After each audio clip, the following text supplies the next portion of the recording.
Lahat ng kailangan gawin ay ginawa natin upang matuntun ang punot dulo. Mayroon ng mga unang nakasuhan at nakulong, mga kontratista, matataas na opisyal, pati na mga mambabatas.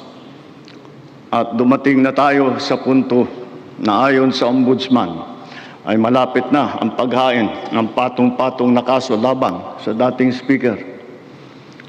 Masakit man sa akin ito, ngunit kailangan nating gawin ang tama. Hindi ako pangulo ng aking pamilya. Hindi ako pangulo ng aking kaibigan.